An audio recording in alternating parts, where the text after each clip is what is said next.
Esta es la cuarta y última sesión en esta serie de 4 enseñanzas sobre Romanos capítulos 9, 10 y 11.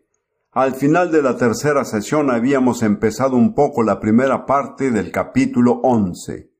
Pablo había señalado que hay del pueblo judío un remanente de los creyentes, conforme a la elección de gracia.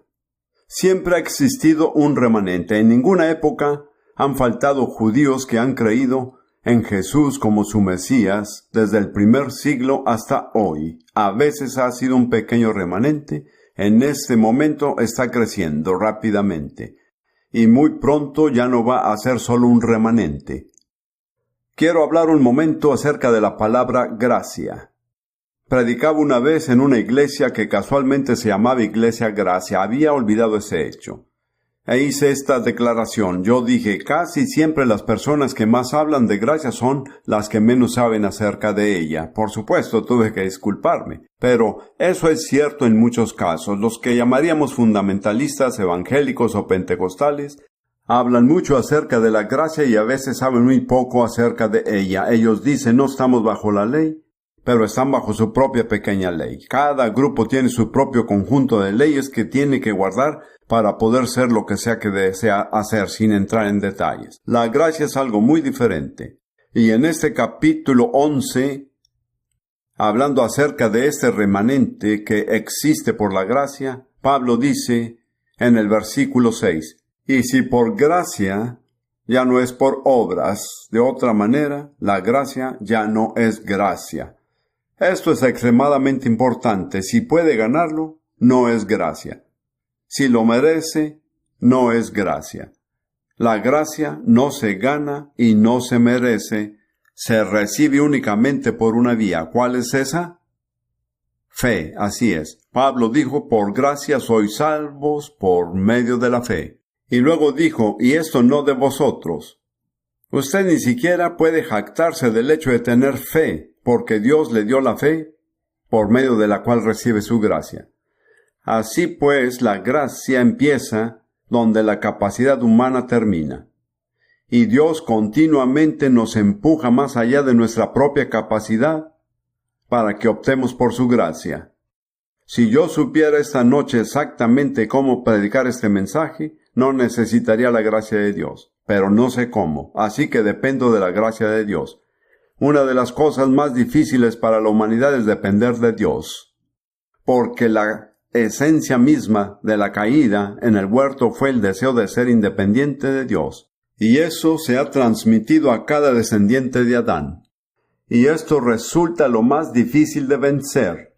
Es lo más difícil con lo que Dios tiene que tratar en nosotros, llevarnos al lugar en el que estamos dispuestos a depender de Dios y de su gracia. Ruth estuvo en un hospital católico, como ella les decía antes, y justo después de la cirugía, ella se sentía un poco decaída y quería leer la Biblia, pero no tenía la fuerza. La monja encargada del ministerio del hospital, una mujer más o menos de mi edad, si puede adivinar cuál es, pasó y vio a Ruth con la Biblia y se ofreció a leerla. Ellas experimentaron un hermoso tiempo de comunión. Y al final esta monja le contó a Ruth la lección que había aprendido en un retiro reciente al que había asistido, dirigido por un monje trapense. Y los monjes trapenses no se les permite hablar, pero se les permite salir y comunicar lo que han aprendido cuando están dentro del monasterio. Y esta monja compartió con Ruth 3 preguntas que nos han inquietado a ella y a mí desde entonces. Ellos señalan la raíz de las cosas, afrontan este deseo de ser independiente. Las 3 preguntas son, y espero estén bien, ¿está dispuesto a no estar seguro? ¿Está dispuesto a no ser apreciado? ¿Y está dispuesto a no tener el control? Creo que las dije en el orden equivocado. ¿Está dispuesto a no tener el control? ¿Está dispuesto a no ser apreciado? ¿Y está dispuesto a no estar seguro? Déjeme decirle esta última. Esa no es fácil. Creo que he logrado llegar al punto de estar dispuesto a no ser apreciado. Pero no tener el control y no estar seguro. Pero esa es la esencia de ser dependiente. Usted no tiene el control. Su seguridad no depende de usted.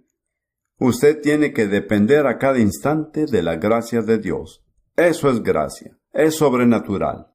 La gracia no opera en un plano natural. Si usted puede hacerlo por su propia habilidad natural, no necesita la gracia.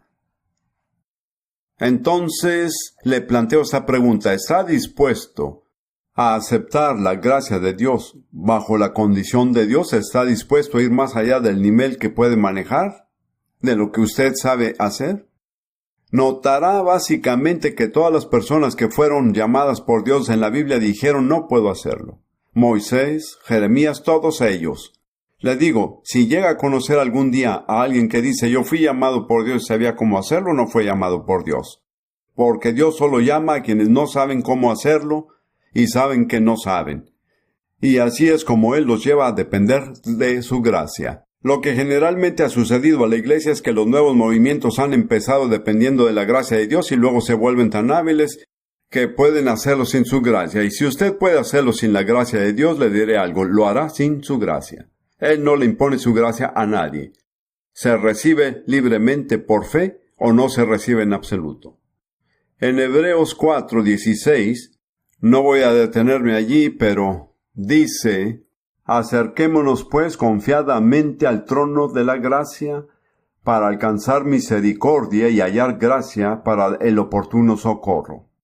Tenga en cuenta que cuando busca la ayuda de Dios para su necesidad, viene al trono de aquel que gobierna el universo. Tenga eso presente, pero es un trono de gracia.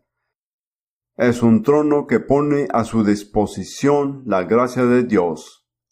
Y el escritor dice, acerquémonos confiadamente para alcanzar dos cosas, misericordia y gracia para la ayuda oportuna. Personalmente estoy convencido de que todo el que viene para alcanzar misericordia y gracia, la recibe. La única razón por la cual las personas no reciben misericordia y gracia es porque no vienen, ya que Dios las ha puesto a nuestra disposición y la primera cosa que necesitamos es misericordia para cubrir nuestras faltas y transgresiones. Y luego necesitamos la gracia para avanzar en la voluntad de Dios más allá del nivel de nuestra propia capacidad. Dios nunca nos obliga a hacer cosas, pero Él sabe lo que vamos a hacer, porque Él nos conoce por dentro y por fuera. Quiero dirigir su atención a un pasaje en Génesis 18, versículo 19, concerniente a Abraham. Esto es lo que Dios dijo. Porque yo sé, el hebreo dice literalmente, pero lo he conocido, que mandará a sus hijos y a su casa después de sí que guarden el camino de Jehová, haciendo justicia y juicio, para que haga venir Jehová sobre Abraham lo que ha hablado acerca de él. Como ve, Dios nunca obligó a Abraham a hacer nada, pero él lo escogió porque podía confiar en que él haría lo que fue llamado a hacer. Lo he conocido y sé que lo hará. ¿Qué pidió él de Abraham? Que enseñara a sus hijos y a su casa los caminos del Señor, para que Dios pudiera cumplir en Abraham la promesa que él había hecho. Así que Dios hizo la promesa libremente. Él no obligó a Abraham, pero él sabía que Abraham haría las cosas que le darían derecho a la promesa. ¿Ve lo que digo? Entonces, cuando Dios hace un compromiso con usted, Él nunca lo obliga a hacer nada. Pero Él lo conoce. Él sabe que puede confiar en que usted hará exactamente lo que Él le ha llamado a hacer. Yo pienso que la confianza de Dios en la humanidad es asombrosa. Cuando pienso en lo que Dios me confió, en cierto grado, Dios me ha confiado la habilidad de equipar a miles de obreros para el Señor alrededor de la tierra. ¡Qué responsabilidad! Mi oración constante es que pueda ser fiel. Pero cuando pienso en la Virgen María, esta jovencita en una pequeña aldea probablemente no mayor de 15 años, y Dios envió un ángel y dijo, ¿vas a ser la madre del Hijo de Dios? Suponga que María hubiera tenido miedo. Todo el plan de salvación hubiera fallado. Piensen lo que dependía de una jovencita de 15 años en una aldea recóndita de una tierra recóndita. y luego piense ¿qué depende de mí?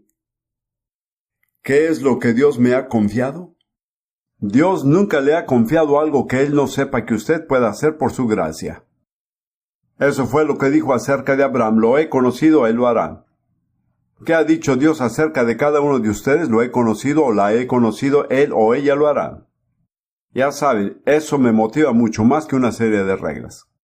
El hecho de que Dios tiene una misión para mí y que confía en mí para cumplirla. Yo puedo fácilmente romper las reglas, pero realmente no quiero perder la confianza de Dios. Me abruma la confianza que Dios deposita en nosotros sabiendo de lo que estamos hechos. Él sabe que somos polvo y ceniza. Y aún así nos ha escogido. Todo eso hace parte de esta maravillosa enseñanza acerca de la gracia de Dios. Ahora sigamos, tal vez busquemos mejor 2 de Timoteo 2:19, porque está en el bosquejo, y si no lo buscamos se preguntará por qué está en el bosquejo. Es un buen pasaje, 2 de Timoteo 2:19.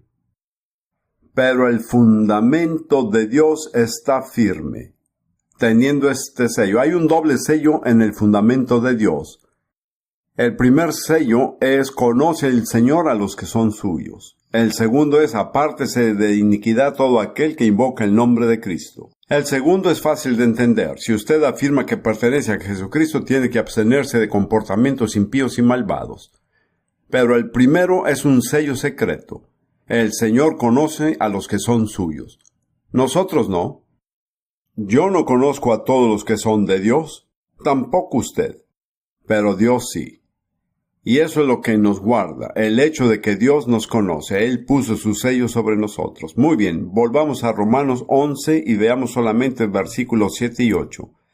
Pablo todavía trata este problema de por qué Israel no creyó. Si ha seguido mi predicación, creo que verá que Pablo luchaba constantemente con este asunto. ¿Por qué mis hermanos y hermanas judíos no creían en su propio Mesías?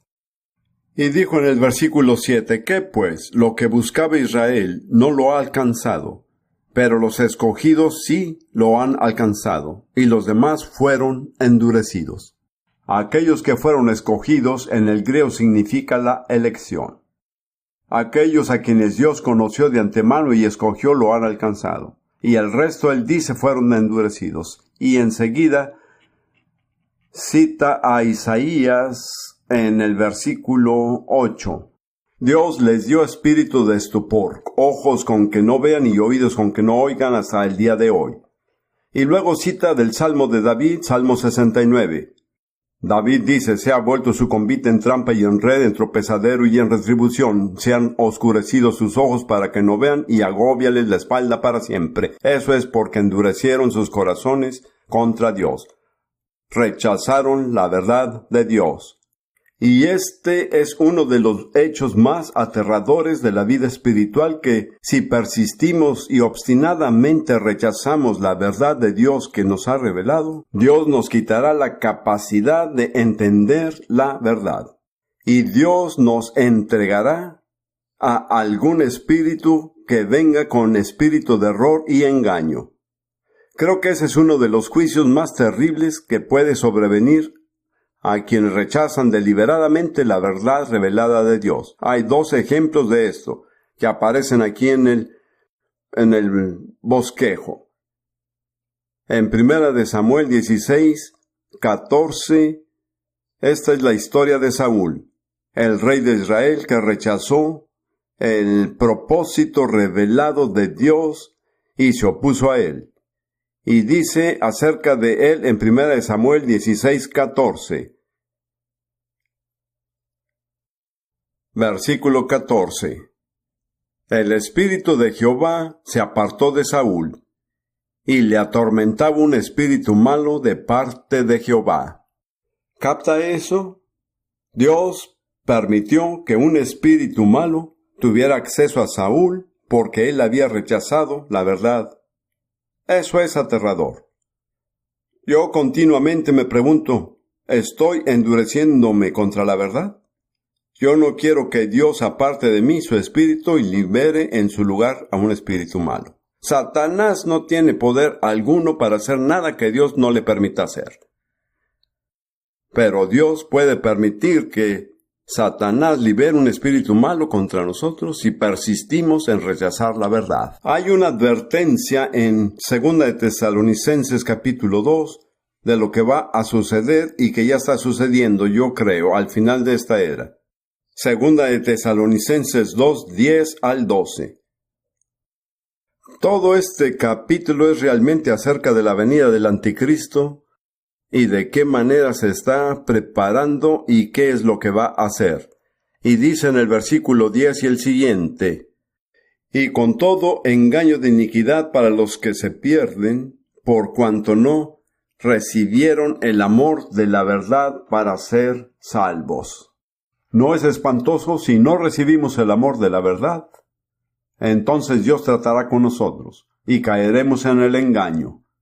Y entonces dice: por esto Dios les envía un poder engañoso para que crean la mentira, a fin de que sean condenados todos los que no creyeron a la verdad, sino que se complacieron en la injusticia. Yo creo que esto ya está pasando. Yo creo que Dios está permitiendo que venga un espíritu de engaño sobre varios sectores de la iglesia que han rechazado deliberadamente la verdad revelada de Dios, especialmente sobre ministros y líderes que son responsables de esos errores.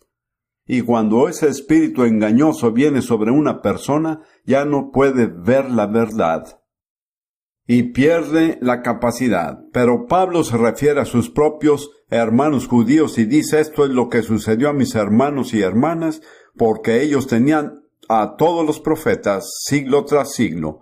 Luego tuvieron a Juan el Bautista, finalmente tuvieron al Mesías, luego tuvieron a los apóstoles. Y habiendo rechazado eso, Dios permitió que cayeran bajo un espíritu de ceguera y estupor, y ya no fueron capaces de ver. Para mí, esta no es simplemente una experiencia histórica para Israel, sino un hecho aterrador acerca de los tratos de Dios. Y luego, si volvemos a Romanos 11, en la cita del Salmo de David dice: se ha vuelto su convite en trampa y en red.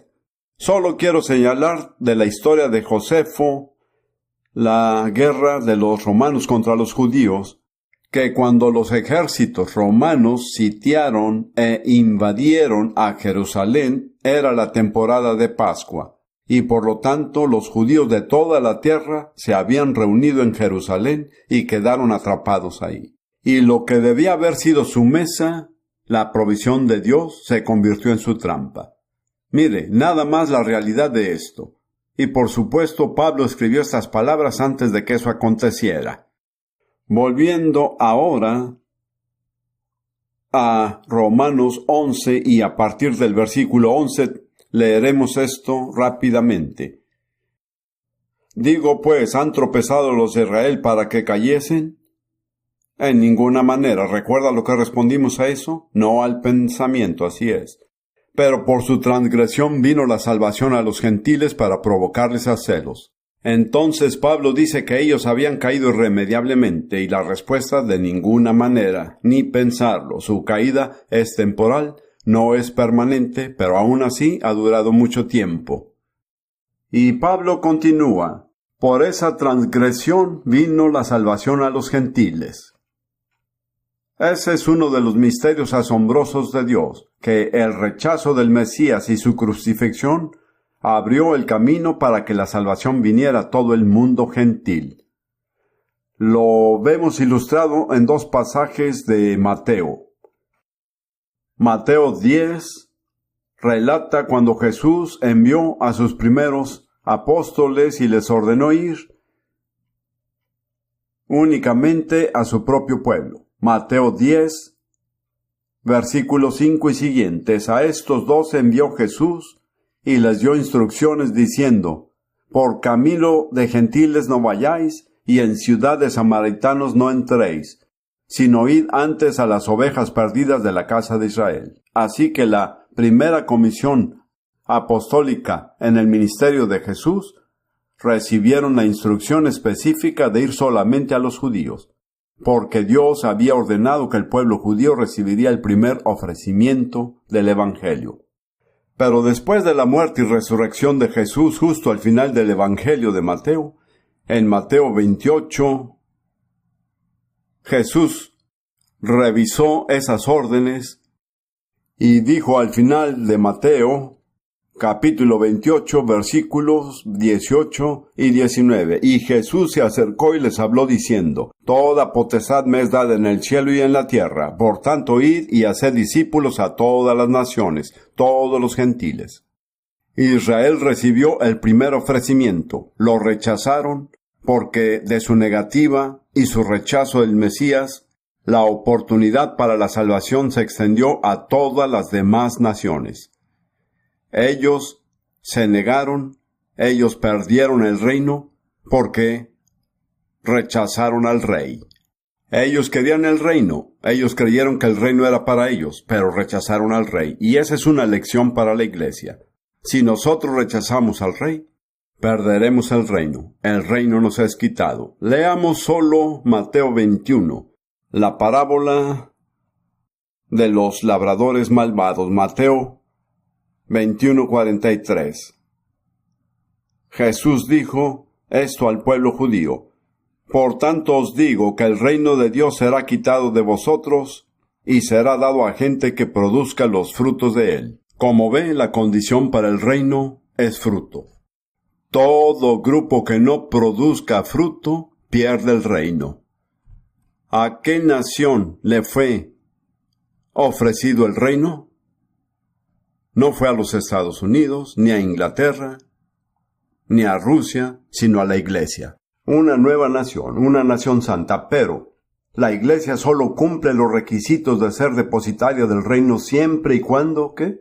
Mientras produzcamos fruto. Si no producimos fruto, ya no cumplimos los requisitos para el reino, y el reino puede ser quitado y restaurado al pueblo judío. Si busca en Hechos 1, solo por un momento, justo al principio del libro de Hechos, después de la resurrección de Jesús, una de las últimas preguntas que sus discípulos le hicieron, una que evidentemente predominaba en sus mentes. En Hechos 1:6. Entonces los que se habían reunido le preguntaron, diciendo: Señor, ¿restaurarás el reino a Israel en este tiempo? Algunas personas dicen que el reino nunca será restaurado a Israel, pero si fuera cierto, Jesús habría dicho que nunca sería restaurado. Pero lo que él dijo fue que algo más tenía que suceder primero. ¿Qué era ese algo más? Y les dijo: No os toca a vosotros saber los tiempos o las sazones que el Padre puso en su sola potestad, pero recibiréis poder cuando haya venido sobre vosotros el Espíritu Santo, y me seréis testigos en Jerusalén, en toda Judea, en Samaria y hasta lo último de la tierra. Así que, cuando el ofrecimiento del reino había sido extendido a todas las naciones, tenía que alcanzar a todas las naciones, tenía que llegar a cada parte de la tierra antes de que la era pudiera concluir. Le invito a ver uno de mis versículos favoritos, que es Mateo 24:14. Jesús explicó, Mateo 24:14, y será predicado este evangelio del reino en todo el mundo para testimonio a todas las naciones, y entonces vendrá el fin. Así que una vez que Israel perdió el reino y el mensaje fue enviado a todas las demás naciones, de modo que la era no puede terminar hasta que todas las demás naciones hayan recibido el mensaje. A eso se refiere Pablo cuando dice: por medio de la caída del pueblo judío, la salvación ha venido a otras naciones. Volviendo ahora a Romanos 11, leamos el versículo 11 otra vez. ¿Han tropezado los de Israel para que cayesen irremediablemente? En ninguna manera. Pero por su transgresión vino la salvación a los gentiles, a las otras naciones, para provocarles a celos. Y eso es algo que Pablo enfatiza. La manera como las otras naciones reciben y abrazan el Evangelio debería provocar a celos a los judíos. Yo debo decir francamente que me parece que hemos hecho un pésimo trabajo en provocar a los judíos a celos. No quiero hablar de eso, ya lo mencioné en la sesión pasada. Luego el versículo 12, y si la transgresión es la riqueza del mundo, y la defección, la riqueza de los gentiles, cuanto más su plena restauración. Si todas estas bendiciones han venido a otras naciones por causa de sus transgresiones, ¿qué vendrá cuando sean restaurados? Eso es lo que Pablo dice. ¿Cómo se pueden perder por completo los propósitos de Dios si no nos alineamos con su plan para la restauración de Israel? Porque la plenitud de la bendición de Dios no vendrá a otras naciones hasta que Israel sea restaurado. Y luego dice, porque a vosotros hablo, gentiles, por cuanto yo soy apóstol a los gentiles, honro mi ministerio, por si en alguna manera pueda provocar a celos a los de mi sangre y hacer salvos algunos de ellos. Una vez más, Pablo quiere alentar una iglesia gentil que goce las bendiciones de Dios y demuestre la presencia de Dios de tal modo que los judíos digan queremos eso. Y he visto algunas situaciones así. Tuvimos una reunión en nuestra ciudad de Fort Lauderdale y nuestra iglesia local invitó a la comunidad judía local y enviaron, creo, un rabino y como 100 asistieron. Más adelante tuvimos algunas reuniones en un gran teatro al que asistieron 800 o 900 judíos. Pero creo que en esa ocasión subí a la plataforma y dancé alabanzas al Señor y el rabino danzó conmigo. Tan pronto él vio algo que valía la pena tener, quería tenerlo. Así que yo pensé para mí mismo, él es la rama natural. En realidad le pertenece a él y él percibe aceite y dice esto es lo que nosotros deberíamos tener. Yo no digo que el rabino se hizo creyente, pero al menos percibió cierto aroma. ¿Con qué frecuencia, sinceramente, con qué frecuencia la iglesia ha hecho algo que provoque a celos a los judíos? Déjeme decirle, básicamente el pueblo judío cree en disfrutar la vida. Yo le digo a la gente, si un judío se pone feliz, tiene que danzar. No hay manera de que el pueblo judío pueda ser realmente feliz sin danzar. Si usted va a Israel, es la gente que más danza. Así que no se refrene para agradar a los judíos. Relájese y déjeles ver que usted es realmente feliz y eso les hablará. Es nada más una observación y no profundizaremos en eso. Volvamos a Romanos 11. Este es un versículo emocionante, versículo 15. Porque si su exclusión era reconciliación del mundo, ¿qué será su admisión sino vida de entre los muertos? Por causa del rechazo del pueblo judío, los gentiles tuvieron la oportunidad de reconciliarse con Dios. Cuando los judíos se reconcilien, ¿qué será sino vida de entre los muertos? Esa es una declaración profunda. Le diré lo que veo, tal vez no esté de acuerdo. Yo veo una civilización gentil que comete suicidio. Yo veo la civilización en la que estamos hoy cometiendo suicidio, destruyendo la tierra, destruyendo a nosotros mismos, fabricando armamento que puede exterminar a la raza humana 250 veces. ¿Qué va a cambiar eso? Creo que la restauración de Israel a su Mesías. Creo que eso va a producir cambios cósmicos. Creo que esa es la esperanza de la tierra. Si tengo razón, no sé si tengo razón, pero si tengo razón, verá cuán importante es este mensaje. Cuán urgente es que los cristianos gentiles comprendan las implicaciones de la restauración del pueblo judío porque nos conviene. Nunca vamos a obtener lo que Dios planeó dar al mundo entero hasta que los judíos regresen a su lugar y vuelvan a reconciliarse con el Señor. Creo que hay un tipo de principio en que cada nación tiene su lugar correspondiente. Y cuando las naciones ocupan su justo lugar, las cosas funcionan como debe de ser.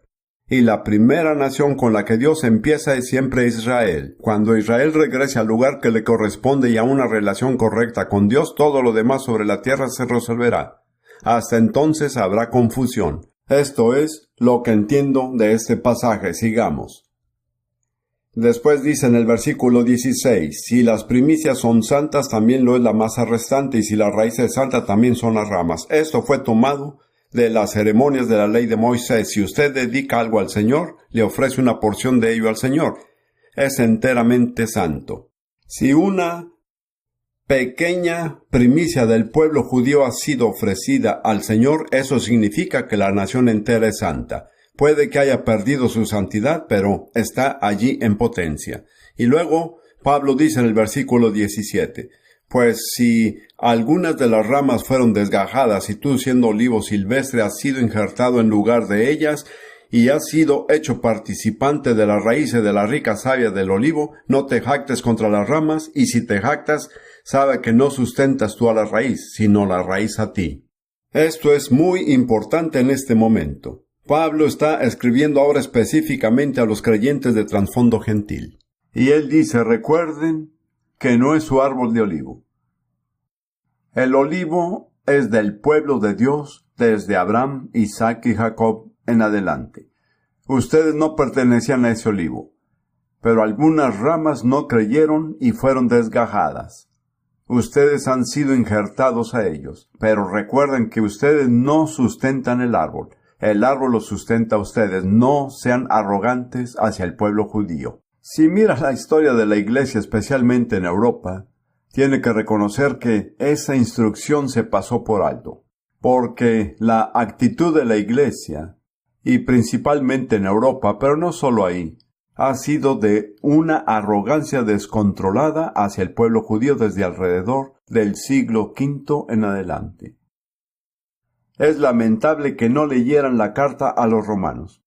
Y debo decir que es particularmente lamentable que la iglesia romana no leyera la carta a los romanos, porque la historia habría sido muy diferente. Bien, sigamos. Versículo 19. Pues las ramas, dirás, fueron desgajadas para que yo fuese injertado. Ellos cayeron, fueron incrédulos. Aquí estoy yo, soy creyente, estoy en el árbol. Bueno, Pablo dice eso es verdad. Bien. Por su incredulidad fueron desgajadas, pero tú por la fe estás en pie. No te ensorbebezcas, sino teme. Me pregunto si la iglesia captó ese mensaje. No te ensorbebezcas, sino teme. ¿Por qué? Porque si Dios no perdonó a las ramas naturales, a ti tampoco te perdonará. ¿Recuerda cuál es el requisito para el reino? ¿Cuál es? Fruto. Sin fruto se pierde el reino. Dios no hace distinción de personas. Israel perdió el reino porque no produjo fruto. Todo grupo sobre la tierra que no produzca fruto perderá el reino. Ese es un verdadero peligro para algunos sectores de la iglesia. Debo decir que es un peligro muy real e inminente. Entonces llegamos al versículo 22. Mira pues la bondad y la severidad de Dios. La severidad ciertamente para los que cayeron, los creyentes gentiles, pero la bondad para contigo si permaneces en esa bondad, pues de otra manera tú también serás cortado. Es un lenguaje muy directo. Usted permanece por la fe en tanto que produzca fruto. Pero si deja de vivir en fe y no produce fruto, será cortado igual que las ramas judías que fueron cortadas. Luego continúa diciendo, pero antes de seguir con esto quiero que contemple o considere la bondad y la severidad de Dios. Hoy en día en la predicación se habla mucho acerca de la bondad de Dios y nada se dice acerca de su severidad. Es como una moneda que tiene dos caras. Una es la bondad y la otra es la severidad. Pero usted sabe que si borra un lado de la moneda pierde todo su valor. Y si nosotros presentamos el mensaje de Dios que solo habla de su bondad y no de su severidad, es una moneda sin valor. Ya no tiene valor. Tenemos que ser fieles a Dios. Estuve en una reunión en el sureste de Asia con Ruth hace 2 o 3 años. El mensaje era básicamente sobre la sanidad. Un predicador estadounidense, un hombre que conozco, que respeto, al que aprecio, dio un mensaje excelente acerca de cómo ser sanado para personas que conocían la Biblia y creían en Jesús. Pero al final, a este grupo numeroso conformado sobre todo por chinos, él dijo: ahora, si quiere todas estas bendiciones, pase al frente y oraré por usted. Ni una palabra se dijo sobre el arrepentimiento. La mayoría de ellos estaban involucrados en adoración de ídolos, llevaban toda clase de amuletos y talismanes, nada se dijo sobre eso. Así que Rudy y yo, que hacíamos parte de la gente en el estrado, nos apartamos para orar por ellos. Déjeme decirle, fue muy confuso. Porque no podíamos comunicarnos con ellos en su propio idioma y segundo, no cumplían con los requisitos. Decir nada más, pasen al frente y reciban bendición, aun si se dice con la mejor intención y el corazón lleno de bondad, es crear confusión. Porque no es posible tener un pie en el reino de Satanás y un pie en el reino de Dios y ser bendecido. Usted se vuelve una persona dividida. ¿Esa es una predicación negativa? He oído que a esa clase de predicación se le desecha como negativa. No es negativa, es solamente el otro lado de la moneda. Recuerde, hay dos lados, la bondad de Dios y su severidad. Bien, sigamos. Versículo 23. Y aun ellos, si no permanecieran en incredulidad, se está hablando de los judíos, serán injertados, pues poderoso es Dios para volverlos a injertar. Esta es una declaración muy positiva. Ellos no están excluidos para siempre. Y luego dice, ahora, dirigiéndose a los gentiles, y por favor tenga en cuenta que yo soy gentil, porque si tú fuiste cortado del que por naturaleza es olivo silvestre y contra la naturaleza fuiste injertado en el buen olivo, ¿cuánto más estos que son las ramas naturales serán injertados en su propio olivo? Esto nos da una pausa para reflexionar. Yo no soy en absoluto un experto en horticultura, tal vez hay alguien aquí. Pero el principio de injertar, según entiendo, es tomar un tallo silvestre e injertarlo en una rama fructífera. Y así la vida del tallo silvestre fluye a través de la rama fructífera y produce fruto. Pero Pablo dice, lo que Dios ha hecho al incorporar a los gentiles es contra naturaleza, porque Él ha tomado una rama infructuosa y la ha injertado en un tronco fructífero, que es contrario a todos los principios del injerto. ¿Es así? ¿Alguien que sepa algo sobre injertos? ¿Estoy en lo correcto? Sí. Nosotros éramos, pues, ramas infructuosas, y contrario al orden natural, Dios nos injertó al olivo fructífero, que es el pueblo de Dios histórico que se remonta a Abraham, Isaac y Jacob. Lo que Pablo está diciendo es que si Dios pudo hacer eso por las ramas silvestres, es mucho más fácil para Él volver a injertar las ramas originales. ¿Comprende lo que estoy diciendo? Eso debería animarnos a quienes oramos por Israel, porque es mucho más milagroso que los gentiles se salven a que los judíos se salven. Los judíos simplemente regresan a su propio árbol. Los gentiles son trasladados a un árbol al que nunca pertenecieron. ¿Puede aceptar eso? Es verdad, sea que lo acepte o no, soy consciente de que difiero del enfoque habitual. Yo tengo un trasfondo, una larga trayectoria en varios sectores de la iglesia. Fui parte de un movimiento, todavía lo soy en cierto modo, en el que nos enseñaron, lo tenemos todo. Estoy tan cansado de esa frase, por favor no me la recuerde otra vez. Recuerdo que estaba en una pequeña iglesia pentecostal en Dinamarca, y esta querida y preciosa viuda era pobre, y estaba enferma, y realmente deprimida. Dijo en danés, lo tenemos todo. Yo la miré y dije, querido Señor, si eso es todo, no es mucho. Yo realmente me preocupé por la mujer, pero pensé, Señor, si eso es todo, realmente no me emociona. Hermanos y hermanas, no tenemos sino una pequeña fracción de lo que Dios tiene para nosotros. Solo estamos chapoteando en el borde de un océano inmenso. No nos engañemos diciéndonos que tenemos todo el Evangelio. Bien, ¿qué estamos haciendo con él? Yo le digo a veces a las personas cuando me dicen, lo recibí todo cuando nací de nuevo.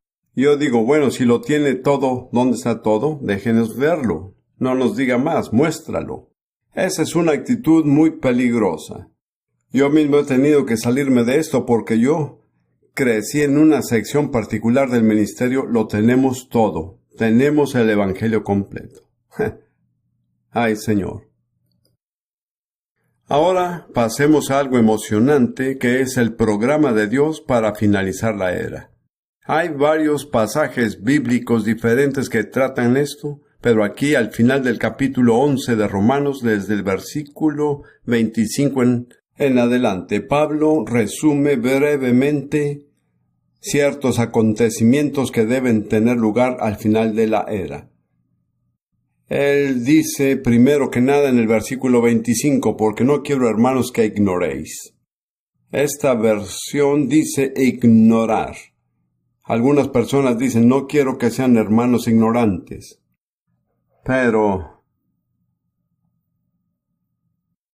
en cualquier caso, Dios no privilegia la ignorancia. Es interesante si lee los escritos de los apóstoles cuántas veces ellos lucharon contra la ignorancia. Creo que nunca me había percatado del poder de la ignorancia hasta que fui a Pakistán. Y prediqué donde el 80% de las mujeres eran analfabetas y más del 60% de los hombres también. Y carecían por completo de un conocimiento sobre Occidente, la verdad, la ciencia o la Biblia. Y predicarles era como si existiera un gigantesco muro de ignorancia. Parecía imposible atravesar ese muro, pero el poder de Dios abrió camino. Creo que tuvimos en una semana alrededor de 8,000 personas que hicieron la oración del pecador. No digo que todos hayan sido salvos, pero todos se pusieron de pie e hicieron la oración. Un tercio probablemente era musulmán. Pero nunca había percibido la horrible oscuridad de la ignorancia hasta ese día. Y luego regresé y vi cuántas veces los apóstoles tuvieron que luchar contra la ignorancia. Dios no privilegia la ignorancia. No me refiero a la educación. La educación es una espada de doble filo. En parte es buena y en parte no. Pero la ignorancia es un mal terrible. Y no hace falta asistir a la universidad para liberarse de la ignorancia, se lo aseguro. Volvamos al versículo 25, porque no quiero, hermanos, que ignoréis este misterio. Un misterio en el Nuevo Testamento es algo que Dios ha guardado en secreto, pero ahora ha sido revelado. Un misterio ya no tiene que ser misterioso, ¿lo comprende? Un misterio es uno de los secretos de Dios que Él ha considerado conveniente revelarnos en la era de la Iglesia. No quiero, hermanos, que ignoréis este misterio. Este es el misterio primero que todo, para que no seáis arrogantes en cuanto a vosotros mismos. Examine este capítulo y vea cuántas veces Pablo nos advierte contra la arrogancia y la vanagloria. Es muy interesante. Que ahora viene el misterio. Ha acontecido a Israel endurecimiento en parte. Nunca ha existido un endurecimiento completo. Como dije, siempre ha habido judíos en cada generación que han reconocido a Jesús como su Mesías. Siempre ha sido solo parcial. Un endurecimiento parcial ha acontecido a Israel y entonces encontramos la palabra hasta. Y cada vez que la Biblia habla del rechazo de Dios hacia Israel, siempre sigue una frase como hasta. En otras palabras, no es permanente. Hasta que haya entrado la plenitud, prefiero decir el número completo de los gentiles. Así que la completa restauración de Israel no tendrá lugar hasta que cada gentil a quien Dios ha conocido y escogido de antemano haya escuchado y respondido al Evangelio. Como ve, los últimos son los primeros y los primeros son últimos. Israel era el primero, pero perdió su lugar. Así que el mensaje fue enviado a todas las demás naciones e Israel quedó último. Solo cuando todas las demás naciones hayan respondido, Israel volverá a su plenitud. Rudy y yo hablamos con una pareja casada hace unos años. El esposo era presbiteriano, la esposa era judía y no era creyente en Jesús, pero simpatizante. Ellos habían oído algunas enseñanzas mías sobre este tema y vinieron a cenar con nosotros y dijeron, ¿eso es lo que usted cree? Yo les expliqué básicamente que el Evangelio tenía que ser proclamado a cada nación. A cada pueblo, a cada tribu y a cada lengua tenían que oír el Evangelio, antes de que la restauración completa de Israel pueda ocurrir. Y esta dama judía me miró y dijo, bueno, espero que siga trabajando en eso. Ella comprendió el mensaje. Por desdicha, en esa época ella no recibió el mensaje completo del Mesías. Así que, en nuestro ministerio, como Ruth lo describía hace unos momentos, tenemos un pie en cada campo. Porque en la medida de nuestras posibilidades hacemos todo lo que podemos para proclamar las buenas nuevas del reino a cada nación sobre la tierra, a cada grupo lingüístico, a cada tribu. No podemos hacerlo, pero podemos equipar a quienes pueden hacerlo. Pero, al mismo tiempo, tenemos una casa en Jerusalén, que es nuestra declaración de fe de que Israel va a ser restaurado. Así que, aquí estamos y creo en las dos. Creo en el Evangelio completo. Me refiero realmente a que el Evangelio completo llegue a cada nación sobre la tierra. Y creo al mismo tiempo que el Espíritu Santo está preparando los corazones del pueblo judío como nunca antes en 19 siglos para que se vuelvan a su Mesías. Cuando estuve en Israel en 1948 durante el nacimiento de la nación, si usted hablaba a algunos judíos acerca de Jesús, ellos se daban la vuelta y escupían. Esa era su reacción. Pero desde la Guerra de los 6 Días en 1967, básicamente ha habido un cambio notable en la actitud del pueblo judío hacia Jesús. Alguien me dijo que en comparación se escriben más libros acerca de Jesús en Israel que en cualquier otra nación. Y tenemos amigos en la élite de la sociedad de Jerusalén. Un abogado, un arquitecto, un ingeniero. Cuando acuden a nosotros y les damos una taza de café o cualquier cosa, se sientan y se quedan ahí sentados y nosotros nos preguntamos ¿por qué no se van? ¿Saben por qué? Porque están esperando que les contemos acerca de milagros. De cómo Dios contesta nuestras oraciones, y mientras usted quiera hablar con los judíos acerca de lo sobrenatural, ellos lo escuchan. Los judíos requieren una señal sobrenatural. Pero eso no era cierto hace 40 años. Hay un cambio.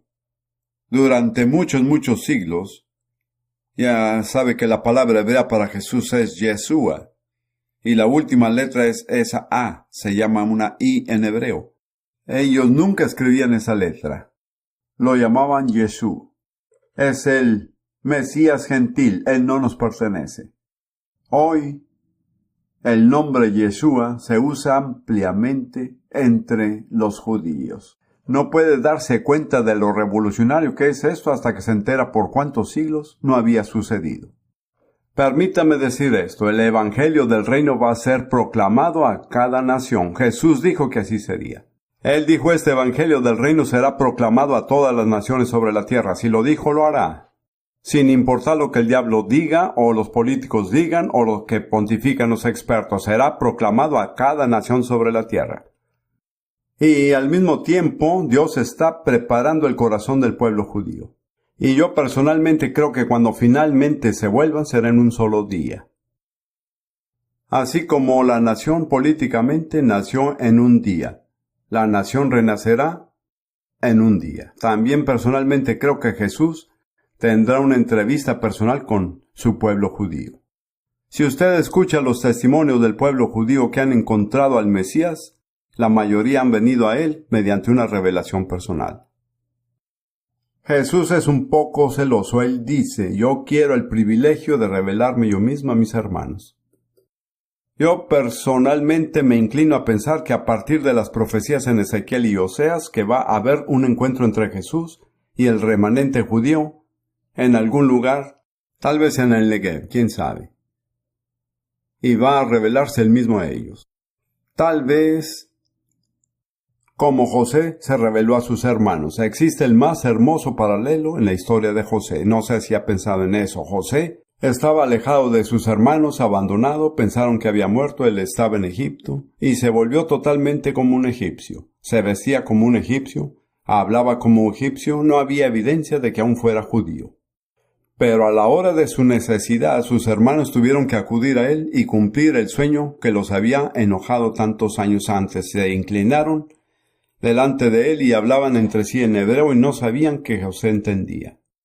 Pero él entendía todo lo que ellos decían y los sometió a diversas experiencias para llevarlos a una total dependencia de él. Y luego dice que ya no pudo contenerse más y sacó a todos los egipcios de la casa y se reveló a ellos. Él dijo: yo soy José. Eso es lo que le sucedió a Jesús. En lo que respecta al pueblo judío, él se ha vuelto completamente como un gentil. Ya no lo ven como un judío. Para la mayoría de los judíos, Jesús es una estatua que los cristianos adoran en una iglesia. Y no les gusta. Pero eso está cambiando. Dios está suavizando sus corazones endurecidos para prepararlos. Una suave lluvia del Espíritu Santo está empezando a caer y está suavizando el duro suelo que ha sido insensible y sin respuesta durante siglos. Si quiere emocionarse con algo, emociónese con eso. Le contaré algo que me sucedió apenas este verano cuando estábamos en Jerusalén. Estaba despierto hacia las 2 de la mañana. No estaba preocupado por nada, simplemente despierto. De repente tuve la impresión de que estaba experimentando lo que Jesús estaba experimentando. Sentía cierta emoción. Sentí que Jesús estaba emocionado. Y puesto que Jesús estaba emocionado, todo el cielo estaba emocionado. Solo duró unos segundos. La razón por la cual Jesús estaba emocionado era porque Él estaba pronto a reconciliarse con sus hermanos después de 19 siglos de separación. Es bueno sentir empatía con el Señor. Gran parte de nuestra motivación es carnal. Tenemos que hacerlo. Dios dijo que lo hiciera y voy a hacerlo. Alabado sea Dios, eso está bien, pero hay una motivación mucho mejor que es tener la motivación de Él en su corazón. No es fácil amar al pueblo judío, espero que me perdone por decirlo. Recuerdo una vez cuando estaba todavía en el ejército británico, un sargento católico dijo a una sargento judía en mi presencia, le dijo: yo amo a los judíos, y ella le dijo: los amas desde lejos. Cuando se acerca a ellos no siempre son fáciles de amar, pero ¿sabe qué me gusta? Me gusta amarlos cuando no son fáciles de amar. Cuando son difíciles e intratables, ahí es cuando disfruto más amarlos. Tenemos una pequeña reunión con 2 parejas judías en Jerusalén. Nos reunimos semanalmente para orar. Es una de las mejores reuniones que hemos tenido en nuestro ministerio. Nos reunimos 6 como una sola persona. Un día estábamos sentados allí hablando acerca de los ultraortodoxos. Quiero decir, no son fáciles de amar. Y los estábamos haciendo pedazos. Y el Espíritu se manifestó en una de esas mujeres judías. Ella recibió un breve mensaje profético de Jesús. Él dijo: yo sé que son extraños, pero yo los amo. ¿Y qué advertencia fue? Yo sé que son extraños, pero los amo. Así que tenga esto presente. Puede que sean extraños, pero Jesús los ama. Sigamos adelante. Versículo 26. Y luego todo Israel será salvo. ¿Escuchó esto? Yo señalé que todo Israel es el remanente escogido, no es todo Israel que existe ahora. Como está escrito: vendrá de Sión el libertador, que apartará de Jacob la impiedad, y este será mi pacto con ellos cuando yo quite sus pecados. Dios ha hecho un compromiso de pacto que el Redentor vendrá a Israel y quitará sus pecados y toda la nación será salva. Así que en cuanto al Evangelio son enemigos por causa de vosotros, pero en cuanto a la elección son amados por causa de los padres, porque irrevocables son los dones y el llamamiento de Dios. He oído este mensaje tantas veces acerca de los dones y ministerios espirituales. Es cierto, pero tenga en cuenta que fue dicho en un principio acerca del don y el llamado de Dios para el pueblo judío. Son irrevocables, nada los anulará jamás. Y luego Pablo sigue: pues como vosotros también en otro tiempo erais desobedientes a Dios, pero ahora Habéis alcanzado misericordia por la desobediencia de ellos, así también estos ahora han sido desobedientes para que por la misericordia concedida a vosotros, ellos también alcancen misericordia. La misericordia que recibimos es para comunicarla a Israel. Y luego él dice, porque Dios sujetó a todos en desobediencia para tener misericordia de todos. Dios nos sujetó a todos en la prisión de desobediencia, judíos o gentiles, sin importar si somos rusos, estadounidenses o chinos. Todos somos desobedientes, pero Él nos ha mantenido cautivos a fin de mostrarnos misericordia. ¿No es eso la forma de actuar de Dios? Y así llegamos a esto que es una especie de doxología con la cual quiero concluir esta serie de 4 enseñanzas. ¡Oh, profundidad de las riquezas de la sabiduría y de la ciencia de Dios! Cuán insondables son sus juicios e inescrutables sus caminos. No se engañe, usted no puede entender todos los juicios de Dios. No conoce todas las formas como Dios obra. Sencillamente acepte el hecho y confíe en Él. Confíe en Él. Él sabe lo que hace aun cuando usted no. Porque ¿quién entendió la mente del Señor, o quién fue su consejero, o quién dio a Él primero para que fuese recompensado? Y entonces concluimos con esta gloriosa declaración, porque de Él, y por Él, y para Él son todas las cosas. A Él sea la gloria por los siglos. Amén.